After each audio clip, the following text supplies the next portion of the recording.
सबसे पहले बात करेंगे कराची के इलाके सोहराब गोट में अफसोसनाक वाक़े से मुतालिक। मकान से खातून और 3 बच्चों की फंदा लगी लाशें मिली। पुलिस को खुदकुशी का शुबा, खातून के शौहर नजीबुल्लाह को हिरासत में ले लिया गया है। मौत की वजह जानने के लिए कीमियाई तज्जिये के नमूने लैब भिजवा दिए गए। सूबाई वजीर कानून ज़िया लंजार ने वाक़े की शफाफ तहकीकात की हिदायत कर दी है। रिपोर्ट करेंगे खुर्शीद आलम। सोहराब गोट में रिहायशी मकान से खातून और 3 बच्चों की फंदा लगी लाशें मिली। खातून का शौहर नजीबुल्लाह ज़ेरे हिरासत। वाक़या कत्ल या खुदकुशी, पुलिस अब तक पता न लगा सकी। मरने वालों की शनाख्त फातिमा, सोनम, आरजू और अरमान के नाम से हुई। अहले इलाका का कहना है फातिमा का जहनी तवाजुन ठीक नहीं था। वो नजीब की दूसरी बीवी थी। दोनों में अक्सर झगड़ा होता था। जो खातून थी इसकी जहनी तवाजुन ठीक नहीं थी और इसके मतलब अक्सर लड़ाई होती रहती थी।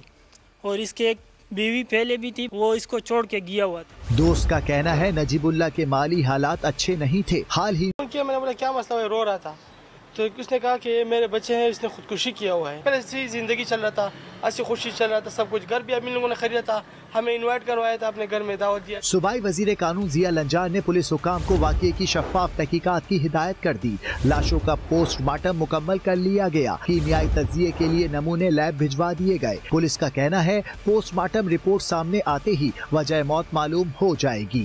कैमरामैन सनाउल्लाह के साथ खुर्शीद आलम, समा, कराची।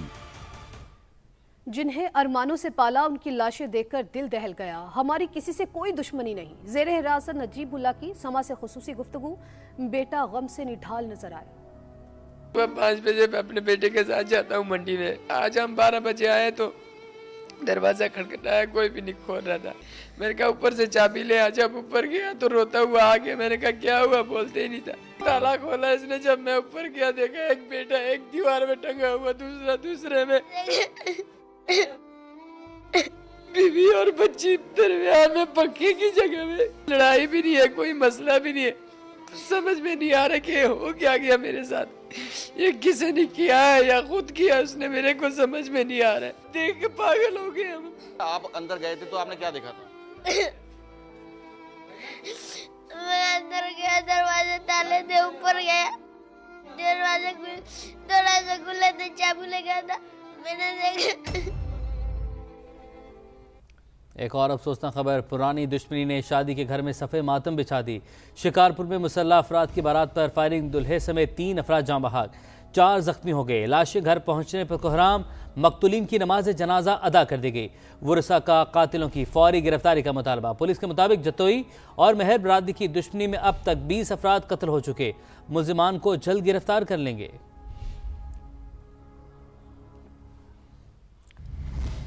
बलूचिस्तान के जिला कलात में सिक्योरिटी फोर्सेस का ऑपरेशन। फितनुल हिंदुस्तान के 4 दहशतगर्दों को हलाक कर दिया गया। ISPR के मुताबिक सिक्योरिटी फोर्सेस ने खुफिया इत्तलात पर ऑपरेशन करते हुए दहशतगर्दों के ठिकाने को मौसर तरीके से निशाना बनाया। मारे गए दहशतगर्दों के कब्जे से असलहा, गोला बारूद और धमाका खेज मवाद भी बरामद हुआ। हलाक दहशतगर्द मुतादिद दहशतगर्द कार्रवाइयों में मुलविस थे। करक में कलादम TTP कलीमुल्लाह ग्रुप की मौजूदगी की इतला पर पुलिस का ऑपरेशन। 8 दहशतगर्द हलाक हुए, जिनकी लाशें पहाड़ों में मौजूद हैं। दुश्वार गुजार रास्तों के बायस उन्हें लाया नहीं जा सका। RPO अब्बास मजीद की ब्रीफिंग, बताया कि फायरिंग का तबादला कई घंटे जारी रहा। दहशतगर्दों के मुतादिद ठिकाने भी तबाह कर दिए। दहशतगर्दों के खिलाफ पुलिस का ऑपरेशन मुकम्मल हो चुका। और बलूचिस्तान के जिला हरनाई में नामालूम अफराद की फायरिंग से एक शख्स जाँ बहक, जबकि उसका भाई शदीद जख्मी हो गया। लेविस के मुताबिक मोटरसाइकिल पर सवार 2 भाई संजावी से हरनाई जा रहे थे। फायरिंग के नतीजे में समतुल्ला मौके पर ही जाँ बहक हो गया और उसका भाई गुल मोहम्मद शदीद जख्मी हुआ। लाश और जख्मी को जिलाई हेडक्वार्टर अस्पताल मुंतकिल कर दिया गया। और अब एक अहम पैगाम, नए साल के आगाज पर ऑनलाइन फ्रॉड से होशियार रहें। National cyber crime investigation authority ने अलर्ट जारी कर दिया। NCCIA के मुताबिक मुबारकबाद के लिंक्स, जाली तहाइफ के पैगाम गर्दिश कर रहे हैं।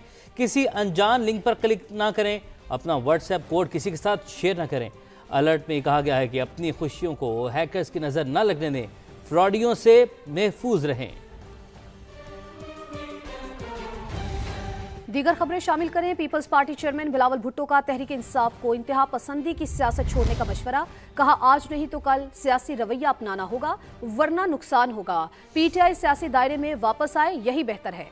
बिलावल भुट्टो ने मुफाहमत का रास्ता निकालने के लिए सदर जरदारी की जानिब से किरदार की पेशकश भी कर दी।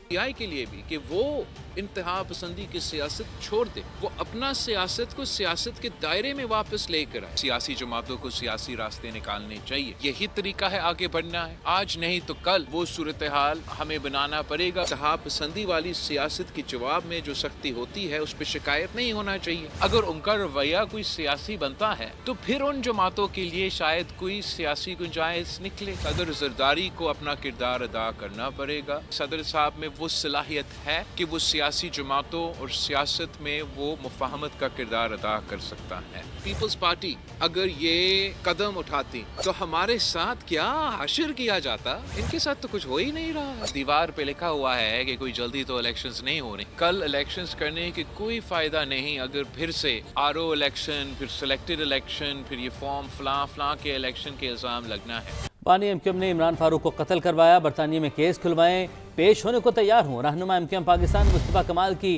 कराची में प्रेस कॉन्फ्रेंस। कहा, बानी एमक्यूएम लाशों पर आइटम सॉन्ग करता है, मगरमच्छ के आंसू बहाता है। इमरान फारूक के बच्चों से कहता हूँ, इस शख्स से बचो। अपने बाप के कत्ल की तहकीकात के लिए स्कॉटलैंड यार्ड से रब्ता करो, हर मुमकिन ताउन करूँगा। इमरान फारूक को अल्ताफ हुसैन ने मारा है। तुम्हारी अल्ताफ हुसैन सालगिरह का दिन है, उन्होंने तुम्हें सालगिरह का तोहफा दिया। उसकी बीवी मरी है, उसके लिए दुनिया भर में चंदा कर रहा है। नाम निहाद कायदे तहरीक और बानी कौम को फिर सुना हमने गिरिया वजारी करते हुए। हर लाश के ऊपर आइटम सॉन्ग करने होते हैं, मगरमच्छ के आंसू बहाते हैं। लाश को लेकर उन्होंने पूरी दुनिया भर में वावेला मचाया है। जो 6000 पाउंड मांग रहा है, वो जिसके तकिए के नीचे से 5 लाख पाउंड स्कॉटलैंड यार्ड ने बरामद किए। ऑफर करता हूँ अल्ताफ हुसैन को कि मैं बरतानिया की अदालतों में पेश होने के लिए तैयार हूँ। वो जाकर अपने शहीद इनकलाब की एप्लीकेशन लगाए। आज से मगरबी हवाएं मुल्क में दाखिल होंगी। 31 दिसंबर तक बलूचिस्तान में बारिश और पहाड़ों पर बर्फबारी का इम्कान है। नए साल के आगाज में हवाओं का ये सिलसिला मुल्क के बलाई और वस्ती इलाकों को लपेट में ले लेगा। पंजाब के मैदानी इलाकों में बारिश हो सकती है। इस्लामाबाद, मरी, गिलियात में बर्फबारी का इम्कान है।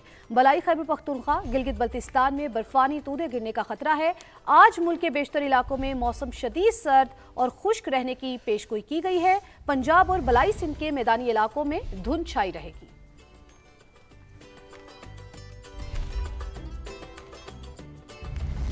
गुजरात और गिरदोनवाह में शदीद धुंध के बायस हद निगाह इंतहाई कम हो गई। जीटी रोड पर सफर करने वालों को भी मुश्किलात का सामना है। मजीद जानते हैं जुल्फिकार हैदर से। जुल्फिकार, बताइएगा। जी बिल्कुल, गुजरात के बेशतर मकामात इस वक्त धुंध की शदीद लपेट में है। मुसाफाती इलाकों की बात करें, कुंजा, मोंगोवाल, जलालपुर, जटान, दौलतनगर, कोटला, अरब अली खान, गुलियाना, लाला मूसा और खारियां, डिंगा समेत मुख्तलिफ इलाके जो है वो इस वक्त शदीद धुंध की लपेट में है। हद निगाह जो है वो इंतहाई कम हो चुकी है। दूसरी तरफ मैदानी इलाकों के साथ साथ जीटी रोड पर भी जो है अब वो धुंध के बायस हद निगाह 10 से 15 मीटर तक महदूद हो गई है, जिसके बायस यहाँ पर मुसाफिरों को शदीद मुश्किलात का सामना है। लाहौर इस्लामाबाद मोटरवेज बंद होने के बायस मुसाफिर लाहौर और इस्लामाबाद के दरमियान सफर करने के लिए इसी जीटी रोड का इस्तेमाल करते हैं, ताम उन्हें भी शदीद मुश्किलात का सामना है। हाईवेज पुलिस से इस हवाले से हमारी बात हुई है तो उन्होंने शहरियों से गैर जरूरी सफर से परहेज और दौरान ड्राइविंग फोग लाइट्स के इस्तेमाल करने की हदायत भी जारी की है। दूसरी तरफ धुंध के बायस सर्दी की शिद्दत में भी इजाफा हो चुका है। जी जुल्फिकार, आपका बहुत शुक्रिया। वजीराबाद में भी धुएं के बादलों ने हर चीज छुपा ली है। धुंध के बायस ट्रैफिक की रवानी बुरी तरह से मुतासिर है। हद निगाह इंतहाई कम होने से मुसाफिर मुश्किलात से दो चार है। मजीद हमें बताएंगे सैयद वकास हाशमी। बिल्कुल, वजीराबाद और इसके गिरदोनवाह में इस वक्त शदीद धुंध का राज है। हद निगाह जो है वो बिल्कुल सिफर हो चुकी है। मैं इस वक्त जीटी रोड पर मौजूद हूँ और मेरे पीछे ये जो रास्ता है ये गुजरात की तरफ जाता है और यहाँ पर ट्रैफिक की जो रवानी है वो मुकम्मल तौर पर शदीद मुतासर हो रही है। शहरी और मुसाफिरों को शदीद मुश्किलात का सामना करना पड़ रहा है। महकमा हाईवेज एंड मोटरवे पुलिस का कहना है कि शहरी गैर ज़रूरी सफ़र से एहतियात करें और दौरान सफ़र जो है वो फोग लाइट्स का इस्तेमाल जो है वो यकीनी बनाएं। जी